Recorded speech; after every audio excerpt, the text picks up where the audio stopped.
Ilikuwa ngumu kiasi gani kufanya save ngumu kama zile, lakini pia kuweza kuruhusu bao tatu kwenye mchezo kama wale? Kisaikolojia nilikuwa nimejiandaa, tunajua ubora wa Yanga, tunajua ni timu nzuri. Nilikuwa najua kinachotokea tu, kama itatokea kweli tutashambuliwa, na kama kipa nia yangu ni kuokoa. Ulikuwa na performance nzuri licha ya kuruhusu bao tatu. Pengine unafikiri changamoto hasa ilikuwa nini kwa dakika zote 90 kuweza kuruhusu bao tatu kama hizo? Changamoto ni mipango plani ambayo tulikuwa tumekuja nayo ya kucheza na Yanga. Tumecheza dakika 30 vizuri, lakini ikaonekana tumepotea kwenye plan game yetu, ndio kitu ambacho kimetuma Yanga inatuadhibu, kwa sababu ukicheza na timu kama Yanga inakuforce, inakupress. Kwa hiyo ule utulivu tumepoteza utulivu.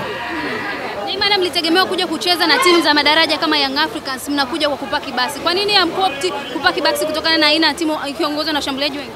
Amna, nia na mazumuni yenu haikuwa kupaki basi, kwa sababu ukiona ligi saa hizi kila mtu anahitaji pointi. Kila mtu anahitaji pointi, ni plan game yetu ambayo tulikuwa tumepanga.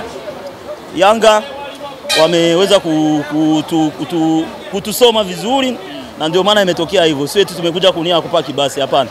Wewe unacheza eneo la goalkeeper na goalkeeper ndo anayeona timu kwa mbele. Unahisi wapi timu yenu ilikuwa inavuja sana ikaweza kuruhusu magoli yote matatu? Hatukuvuja sana kwa sababu ni communication. Ukiona hata goli ambazo zetu tumefungwa ni kutokuwasiliana vizuri tu. Yanga walitumia kwenye madhaifu yetu na ndio maana wamepata matokeo.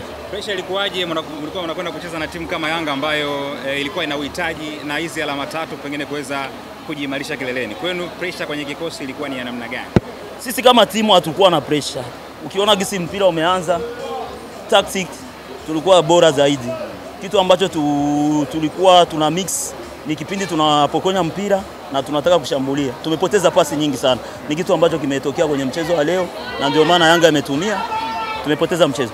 Na Mungu mmepanda shuka sana kwenye ligi msimu. Mmesaili michezo miwili. Tuambie namna ambavyo mnaenda kujipanga kwa ajili ya michezo miwili kutamatisha ligi kuu kwa msimu. Tumebakiza game 2 nyumbani. Malengo ni kushinda. Tulikuwa na game 3, zote tulikuwa tumeweka mpango. Kama hivi tulikuwa na game karibuni 4 hatujapoteza mechi. Kwa hiyo ni fursa kwetu kumalizia nyumbani game 2.